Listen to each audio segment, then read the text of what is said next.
Welcome, and thank you for joining us tonight. My name is Allie Richards, and I'm the CEO of Let's Grow Kids. We're living in a historic time, and the upcoming election is critically important for Vermont's future. We're excited to be thinking expansively around the needs of Vermont, and have partnered with the Vermont Chamber of Commerce and the Vermont Housing Finance Agency to co-host tonight's nonpartisan forum for candidates for governor. The Northeast Kingdom Collaborative and Kingdom Trails Association are also participating. Tonight, you will hear from the candidates on 4 issues. 1, the growing need for consistent broadband connectivity. 2, access to high-quality, affordable childcare. 3, access to affordable housing. And 4, investment in rural economic development. All candidates were invited to participate, and we have pre-recorded their responses to share with you. Each candidate had the same amount of time to answer each question. Let's get started. Betsy Bishop, president of the Vermont Chamber of Commerce, will ask our first question. Hi, I'm Betsy Bishop with the Vermont Chamber of Commerce. Vermont is well positioned to be the work-from-home capital of the world, but consistent broadband access across the state is a key to realizing this goal. Nearly 70,000 Vermonters currently lack internet connection or have limited service. This makes working from home, telehealth services, or learning from home impossible. What steps would you take to quickly address the immediate need facing households without sufficient internet access, while also planning for a future that will require increasingly faster internet speeds?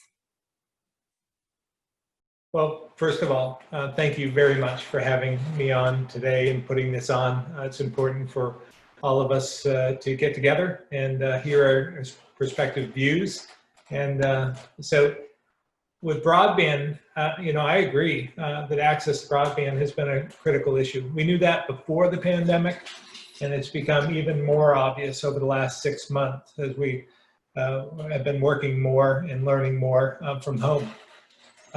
This has been a priority for my administration, and we've taken many important steps, including spending millions of dollars from the Coronavirus Relief Fund to increase access, as well as permitting reform to allow expansion to happen more quickly, and we'll continue to work every angle to expand access. But I want to be upfront. The only way for Vermont and really every other rural state in America to get to the last mile of coverage is with federal help. Any politician who promises otherwise isn't being honest about the magnitude of the issue and what it will take. And that's why I believe there's a real opportunity for Congress to step up and take an REA type approach to broadband.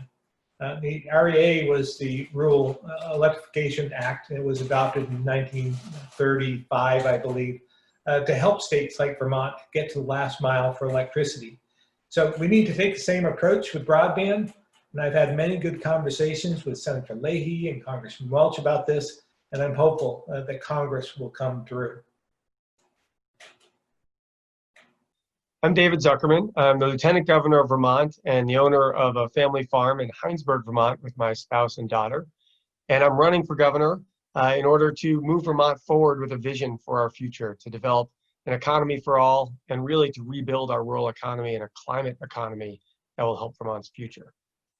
With respect to broadband, this is an issue that I have been supportive of for many, many years. And I know that we've had governors and leaders of the state talking about broadband for a long time in Vermont. Now it's very clear how critical it would have been for there not to have just been talk, but actually for them to have been action with respect to implementing rural broadband. We have to recognize that one of the reasons we don't have rural broadband is the same that we had when we didn't have rural electricity and rural telephones. It doesn't really fit with the Wall Street model to invest where you don't get a return on investment by private companies. It's going to take public investment, and it's something that many leaders in the past, while saying it's important, have then been unwilling to say what really needs to be done, which is either to raise the money or at least allocate the money to get broadband into our rural areas. Now we're in a situation where we're in the same boat as we are with our waterways. The damage is already done, and now we need to repair it. In the era of COVID, we needed broadband yesterday, but there's no way to immediately get it up. So we have to make sure there's at least broadband to village and town centers so that people can work wirelessly as awkwardly as that is, from their vehicles, at least for education for their kids in those places that are learning remotely. We also have to make sure that where the state has put incentives to allow folks to take advantage to get broadband from the road to their house, that the companies that are offering that broadband don't then charge them top prices as if the company paid for that infrastructure. Those folks need lower price broadband to make sure their kids have access to school, their families have access to telemedicine and other resources, and to make sure we have more entrepreneurial opportunities in those rural areas where people could live and work from home in order to make a decent living and not be driving as far as many rural people have to drive for work. You know, we have a huge opportunity if we invest in broadband, not only to help with the COVID situation and education, but really to build a rural economy where folks can make a living in Vermont with clients in Boston or New York or New Jersey, especially for those that live in southern Vermont. And again, living and working from home starts to address some childcare issues as well. Not that it's easy to work from home while taking care of a child, but it does create more flexibility than if you've got to find childcare somewhere outside the home to travel to work and not be able to find that and therefore not have work. Hi, I'm Wayne Billado III, and I am running for governor. I'm running as an independent. Thank you for having me. To combat the quasi-monopoly that ISPs have in Vermont, as well as the numerous rural households who cannot get a reliable connection, my administration would treat the internet like the utility it has become. I would jumpstart a state-funded ISP to bring a minimum 95% of those 70,000 Vermonters fast, reliable, and most importantly, cheap internet access. Internet access today is equally important as electricity and therefore should receive the same amount of publicly funded support as other utilities. The main cost that deters the free market from reaching out to people with access is infrastructure. In my opinion, all infrastructure should be publicly funded. That way it gets built when we need it, not just when the market wants to expand its customer base. Funding for the initial infrastructure project as well as other projects would come from my administration's goal of auditing and consolidating all state agencies, hopefully producing a net zero increase of taxes. Beyond this, people would need to be hired to run the ISP as well as build the infrastructure, creating jobs right off the bat. Another key piece of this project is not skimping on the quality of material used. Our infrastructure should be built well enough from the start to limit need for future repairs or upgrades, thus saving taxpayer money in the long run. This, of course, could increase the need for additional funding. I won't try and say otherwise. The state ISP would also create more competition in the state, driving down the cost of internet for people who already have a reliable source. I would also have my administration research alternative methods for getting kids into virtual classrooms faster than this project will allow. I have seen a municipality in Alaska that used television broadcasting to bring lessons into homes faster and cheaper than the internet, which cost parents $0 up front. I can't envision a future where virtual learning isn't a huge part of school, so we must act now to make it easier to reach kids who would be left behind in this new world. My name is Emily Peyton. I'm an independent candidate for governor. And this question is particularly interesting because it has within it some depths that we need to explore. Of course, we all need internet. I'm working with DSL and fiber to premises. Both of those types of internet have a distinction between the Wi-Fi or 5G in that the fiber to premises or the DSL are safer for our health. Now, this is not a topic that's been widely explored. We've often just wanted faster, faster, faster, faster. But as you can see by this Zoom connection, it's certainly fast enough to talk. It's certainly fast enough to email as fast as we need. I think as a state, I want us to do due process and not simply take either the FCC, which is a captured industry, or the lobbyists' word that there aren't any ill effects from increasing Wi-Fi exposure. We take our lead from France and other places. There's a number of other places that have limited Wi-Fi in the school systems for a reason, because Wi-Fi in and of itself can have adverse health reactions. We know not to put our phone in our pockets or to sleep next to it. So these issues need to be explored, and absolutely DSL or fiber to premises is fast enough, and everybody has a right to have it, and there is money there to do it. However, we must be prudent and make sure that whatever internet use we have, it's absolutely healthy for Vermonters and, more importantly, for the children, and I'll stand for that. Overwhelmingly, Vermonters believe that childcare is essential. However, even before COVID-19, 3 out of 5 of Vermont's youngest children did not have access to the childcare they need.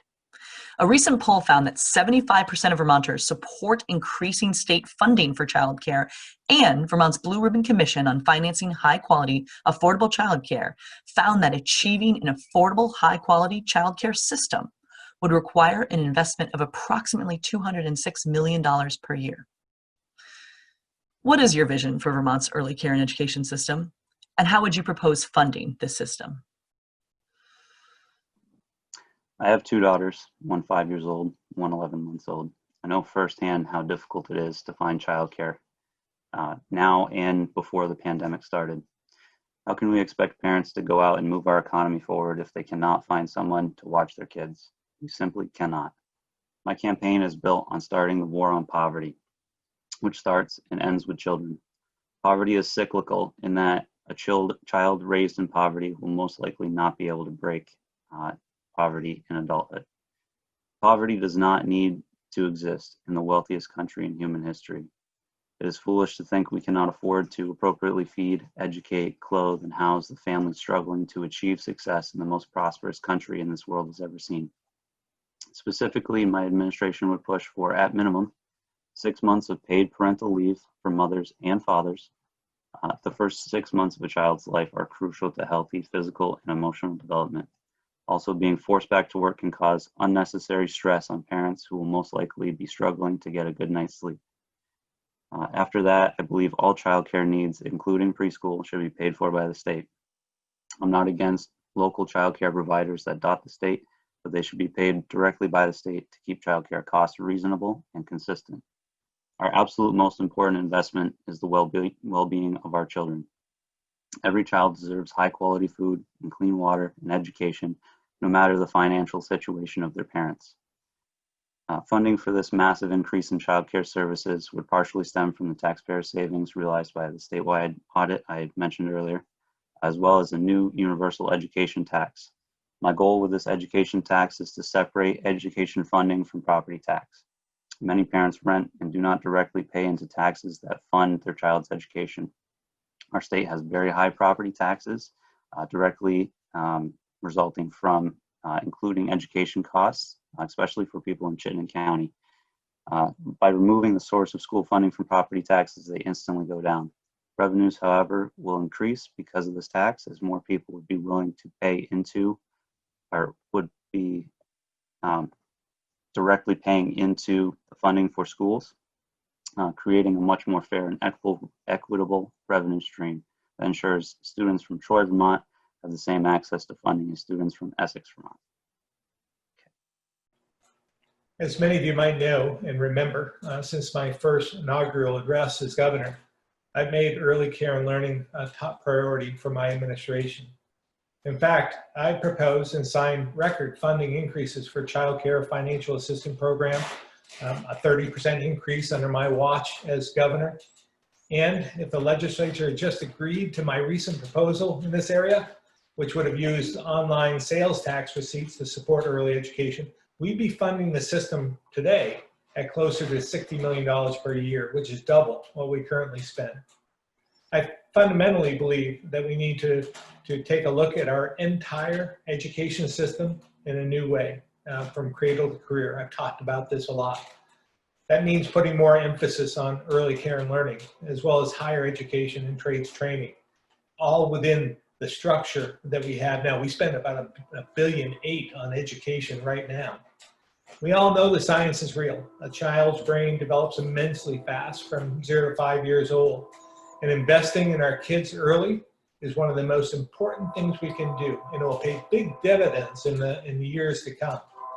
But I know, many Vermonters struggle to find quality care they can afford. That's why I propose those funding increases, though unfortunately, the legislature hasn't approved my full request in the past.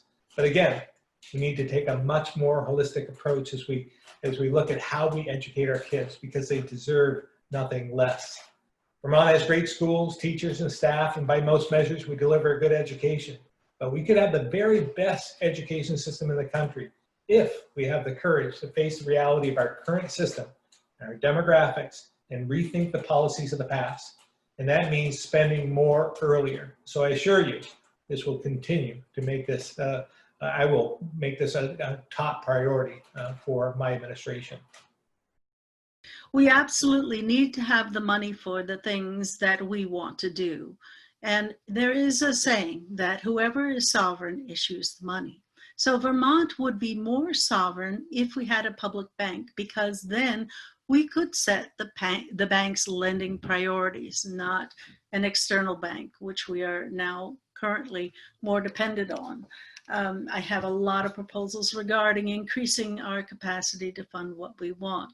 I do want to address something that's come up because of COVID, and that is an increase in the desire to homeschool, and yet we are not seeing the legislation to fund homeschooling. And I have a proposal how we could do that. We could ask homeschoolers to get in groups of 5 or 10 families and to appoint a treasurer and to give them half of the amount that's allotted for homeschooling. That would be $9,000 per pupil, roughly. And then with a group of pupils and with a treasurer, and they could be accountable for that money. This would also go, of course, for early child care. I think there is a concern amongst Vermonters about sending their children into the school systems for a lot of reasons, and a lot of very, very good reasons. And that we as representatives of the people's will need to create avenues for the people to take care of their children how they will, how they want to, how they feel safest, and not merely be demanded to because of financial demands of going to work. So we need to also make sure that the people are able to experience family in the way they want. This has to do with being able to circulate the money for the things we need.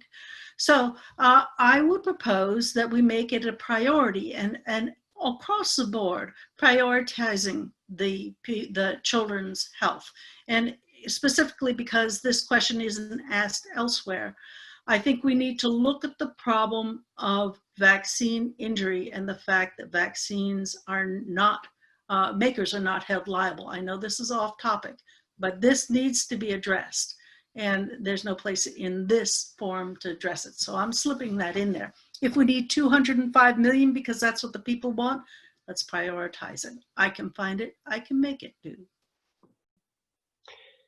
Well, childcare is incredibly important. We know that for economic opportunity, for child health and well-being and socialization, and all of the ways that children develop in those first few years of life that impact the remainder of their life.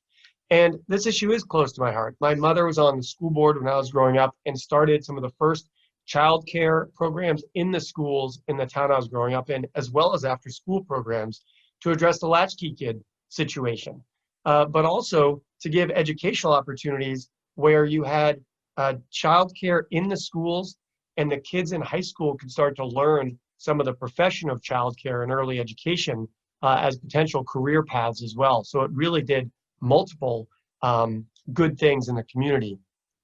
Clearly, $200 million a year is going to be very, very hard to find.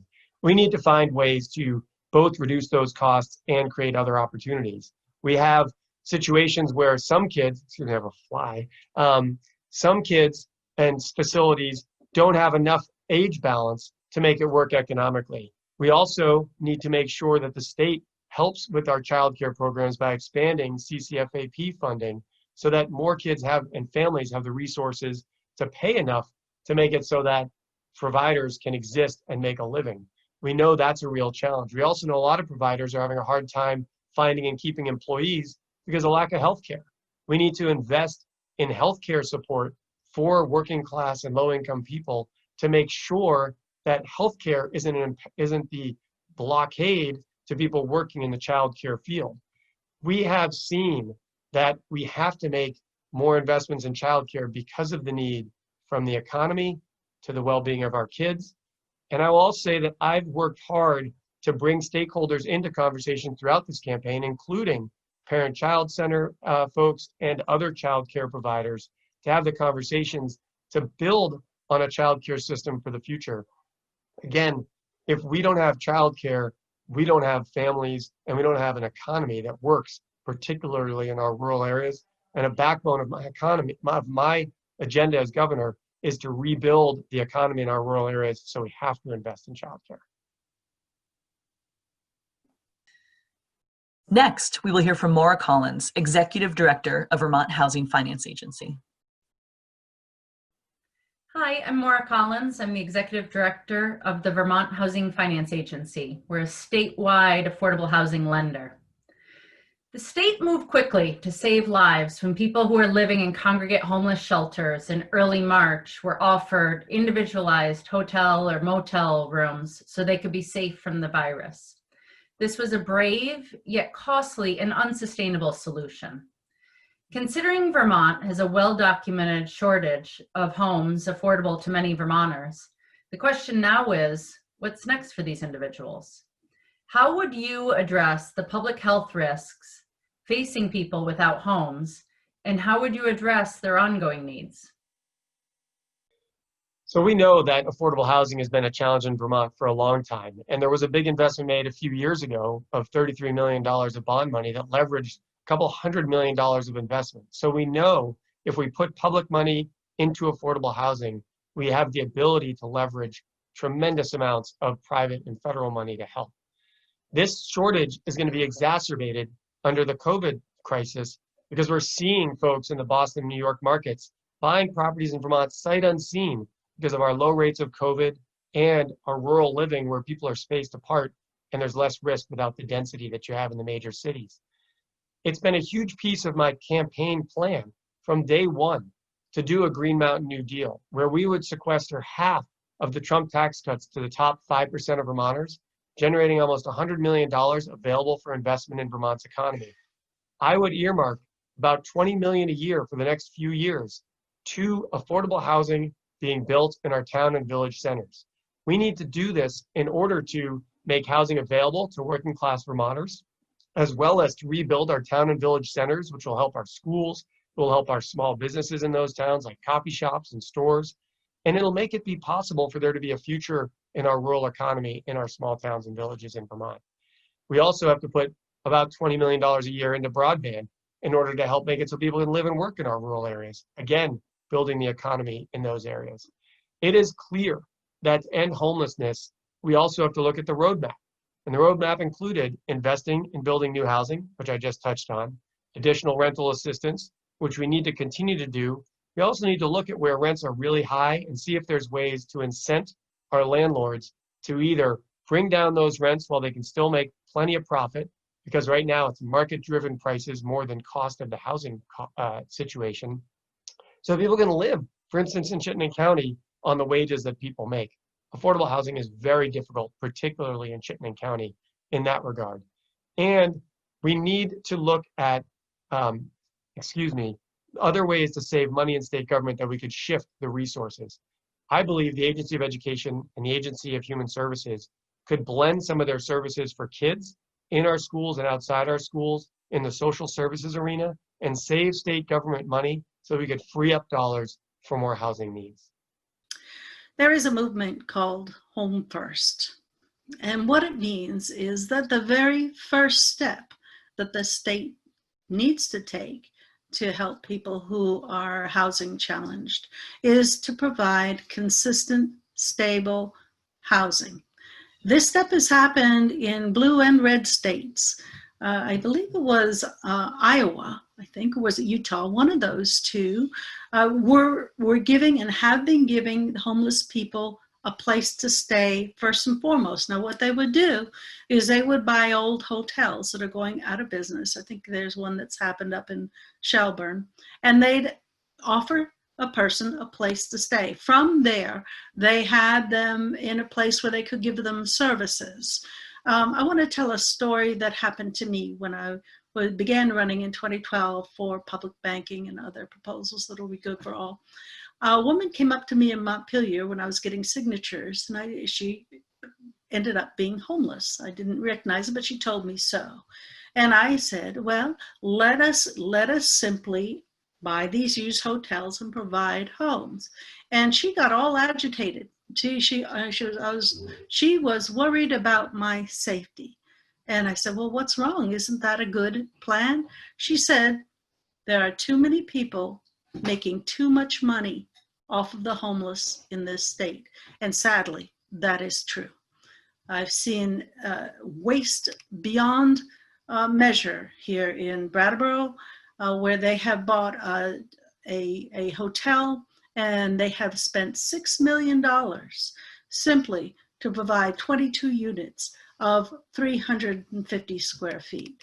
Now, this is an enormous problem that's happening across the country, that people are doing good things, but they are throwing way more money than we need to get it done. So my insistence would be that housing is a right, and that we do it at a fraction of 600 million for 22 units. I think you have that problem in Montpelier where there's same amount for 15 units. Of course, we can buy 6 houses over for that. So there's a lot of cleanup we need to do, and there's a lot of involvement of the people of Vermont. Well, thanks for these questions. Obviously, we're in unusual, difficult times. In June, we brought a proposal to the legislature to address both these issues. We wanted to put people on a path to permanent housing while keeping them safe and sound in the meantime. The legislature agreed to the plan and the needed funding, and I was proud to sign the bill, which is now Act 137. I think we all know the cost of hotel and motel vouchers is unsustainable, but so is the burden of families trying to get by during these difficult times. Living in a hotel room can't feel permanent for these families, and the constant anxiety over what's next is something we need to be aware of. Our proposal does several things, including temporary rental assistance. It's also important for us to work with these families on finding homes, more permanent homes. So we included support there as well. Those are just a handful of the short-term initiatives we're taking, but we also need to think about longer-term solutions to end family homelessness by making it rare, brief, and non-recurring. So my team is working hard, taking a deep look at existing funds to find where resources can be redirected and where federal dollars can be better used as well. This means looking at the underlying causes of homelessness too, like mental health, substance abuse. So we're working hard on prevention and treatment to hopefully help prevent homelessness from occurring for these reasons. The bottom line is, I've got a ton of faith in my team at AHS, and I'm committed to doing the necessary work ahead. It's going to be difficult, but we need to pay attention to this area in particular. My war against poverty fights it wherever it may lie. Those living without a house in Vermont still call the state a home, and we should treat them as such. My administration would create a task force dedicated to affordable housing. Their first task would be to build or purchase a fleet of tiny homes and deploy them into an area suitable for a small village. I would like to have a rent-to-own option available to occupants. A fully equipped tiny home would provide a solid foundation for a person to get back to a stable life without costing much money. Even if they did not choose to work towards the ownership. It is beyond difficult to find reliable employment when you cannot have a shower, wash your clothes, or let alone know where you're sleeping for the night. Housing is the priority here, whether or not the affected person uses it as a temporary solution. After this little community is established, a permaculture initiative would begin. Members of the task force would help teach the community how to work the land for all their resource needs, be it water, food, fuel, or medicine. I would like to imagine an orchard, gardens, and a small herd of animals. So not only would we solve the housing crisis in its current form, but we would teach these people to utilize the world around them in a sustainable, reliable, and resilient manner. In this way, the cycle of poverty would give way to a cycle of community action and development. Another benefit to a community setting like this is the effect it has on people struggling with drug addiction. Typically, drug addiction continues even after rehab because of a lack of community. There's less of a need to escape into drugs if you have a caring, loving people around you and hard work to keep you busy. The task force would also work concurrently with other state initiatives like increasing voter registration and turnout. And then once the task force has successfully jump-started this huge community effort, they would move on to schools to establish the same type of permaculture system. If kids grew up learning how to work the land and live resiliently on it, they would be much better off should they find themselves homeless in the future. Our last question comes from Abby Long, Executive Director of Kingdom Trail Association. Hi, my name is Abby Long, and I'm the Executive Director of the Kingdom Trail Association, and I also serve as a board member for the NEK Collaborative. I consider myself so fortunate to live in the stunning Northeast Kingdom of Vermont. Although comprised of the least populous, least densely settled counties in a state with one of the most rural populations in the entire country that is also experiencing a population in decline, the recreation, creative, and food sectors have proven to be strong drivers of the regional economy. They exemplify the Vermont brand and lifestyle and even provide experiences that are attractive to working age individuals and families like myself. Pre-COVID, Kingdom Trails alone had an annual impact of over $10 million as we experienced 135,000 visits in 2019 to our 100+ miles of trails that are made possible by generous private landowners. And I am hoping our candidates may discuss potential policy changes or initiatives they would advocate for that would encourage investment and further infrastructure in outdoor recreation, creative arts, and food to continue sustainable economic growth in our rural region. I've been involved with individuals who are creating a vision so that we may address our sustainable needs and also readdress how we do education. Our educative system is burdening too many people, and oftentimes, with debt, they're not coming out with a full set of tools to deal with the types of sustainability crises and understanding food as medicine, food as an avenue to well-being. And certainly we also have an approaching crisis of way too many old people. And so, we don't, as a person who is in about 20 years going to be a bona fide elder, I certainly don't want to be put away into a segregated home. So what we have designed, you can find at hempstonevillages.org. Now, what we've designed is a template for villages where they are small communities. They could be on a farm where people not only learn how to build sustainably. I happen to offer a product called Hempcrete that is sequesters carbon, doesn't burn down, stands for century, but all the different methods that we can build that are sustainable, we can learn about together. We can learn how to grow our food together, how to eat as for medicine. And more importantly, we can create safe community for the Gen Zs and the Gen Xs, and safe community for the elders who certainly don't want to be removed from their purpose by being set into these elder homes.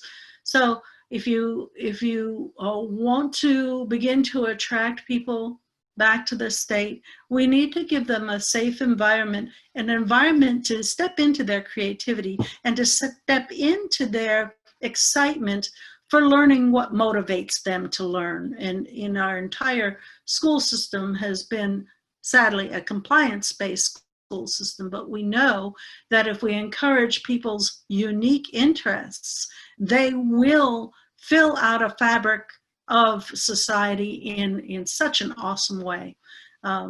This is a proposal that I see for Vermont, and I must say, you likely have two choices that the press has made for you to choose from for the election, but my work will be going on beyond this election for these proposals and other sovereign issues. This is a tough issue to solve, and it is one that affects Vermont as a whole. Vermont has seen a decline in population over the last decade. Younger people move away to find more opportunities, and older people move away to find lower taxes and more affordable housing. It is increasingly more costly to live here because of this. Less people means higher tax burden per person. I've already mentioned my plan for increasing broadband access to rural Vermont, which would alleviate one stressor. The education tax I propose would also help out here. Students in the NEK would receive the exact same funding as students in other parts of the state while lessening property tax. Unfortunately, the pandemic isn't going away soon, but it won't hold us down forever. Once we can move past COVID-19 safely, my administration will start work on a massive public transportation project. The goal is a high-speed, all-electric public transit system similar to the projects currently in the works by the Boring Company. Method aside, increasing the speed and reducing the cost of traveling to and from the NEK and other rural parts of Vermont would increase tourism and save commuters money. Not only would revenue increase from more accessible public transport, but carbon emissions, traffic, and traffic-related crashes would all decrease. The cost savings would also directly translate to regular commuters, as any public transport system I sponsor would be free to the end user. Think of all the costs associated with commuting in Vermont: car payments, insurance, registration, taxes, inspections, and repairs. Having fast, efficient, environmentally sustainable public transport is absolutely necessary for Vermont's future.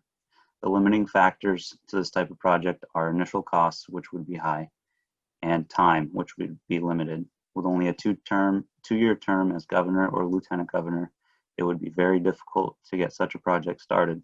Should I see a second term, all the groundwork laid for this project would allow us to move forward and begin building a better Vermont.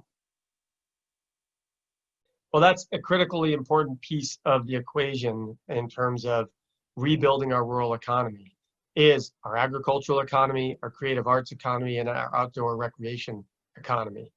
And I remember visiting part of Kingdom Trails just outside of Newport and riding on a great trail. And one of the concerns brought up was that when you run a trail across multiple property owners' land, you are suddenly involving more than 10 acres of land to just put a trail through the woods. And that triggers Act 250. I do think we need to look at whether or not that can be removed or streamlined, because those trails are not creating the kind of impact that most development does when you're talking about Act 250 triggers. I also am really excited about the Everyone Eats program that came out of the COVID pandemic, but could continue beyond, which is that the state could invest money in paying our restaurants to produce food for those who are hungry, produce meals that are for those that are hungry, buying from local producers. So you end up with dollars getting recirculated in the economy multiple times over while making sure food is available. So you're helping your local restaurants with added work, and you're helping your local farms, which then helps the tourism industry because we got more active farms with more open land. That's part of what people come here to look for. Our arts are incredibly valuable. I certainly think with better broadband service into our rural areas, the marketing of those arts could be better and could be reaching far more people in those urban areas that are thinking about vacationing and touring into the Northeast part of the state, and could be staying at bed and breakfasts, going for mountain bike rides, and visiting art facilities and galleries and so forth, or theater, with, again, better marketing through better broadband service into some of those rural areas. You know, we have to rebuild our rural economy, and that is a key piece of my campaign when I kicked it off. And I'm open to suggestions and ideas, but we all have to realize that it isn't just about the Chittenden County economy. In fact, the Chittenden County economy benefits when the rest of the state benefits. And a lot of my focus will be not on sending economic development dollars to Chittenden County the way that Governor Scott has done, even though he's talked about developing the rural economy, most of the veggie grants and other big economic incentive money has gone to Chittenden County. We need to do that in the rural areas too. Well, first of all, I'm a big fan of the Northeast Kingdom, as well as a huge fan of Kingdom Trails. In fact, during one of my Capital for a Day initiatives pre-pandemic, I brought my entire cabinet to Kingdom Trails, and we spent the afternoon taking advantage of all it has to offer. I had a lot of fun that day. So I'm all in when it comes to leveraging Vermont's natural landscape and outdoors as an economic driver for our state. It's huge for our tourism sector, and also accounts for around 35,000 jobs in Vermont. That's why, as many of you might recall, in my first year in office back in 2017, I signed an executive order establishing the Vermont Outdoor Recreation Economic Collaborative, which we call VOREC for short. The whole point of VOREC and its committed members is to support this sector and make it even stronger. And they've done some important work so far. I also was very happy that the legislature went along with my proposal to finally complete the Lamoille Valley Rail Trail, which will be a huge economic boost for the northern part of the state. When completed, it's going to span over 90 miles, going through 5 counties from St. Johnsbury to Swanton. I was inspired to see this through after renting a camp for a week last summer at Joe's Pond, and I use the rail trail almost every day. These are the kinds of investments we'll need to grow in this area. It just simply makes a lot of sense for us to leverage these assets, because that's why people want to come to Vermont, and we need to exercise that, and so there'll be a ripple effect across the economy if we can get more people here to explore and use all the assets we have here in Vermont. Thank you for joining us for this candidate forum.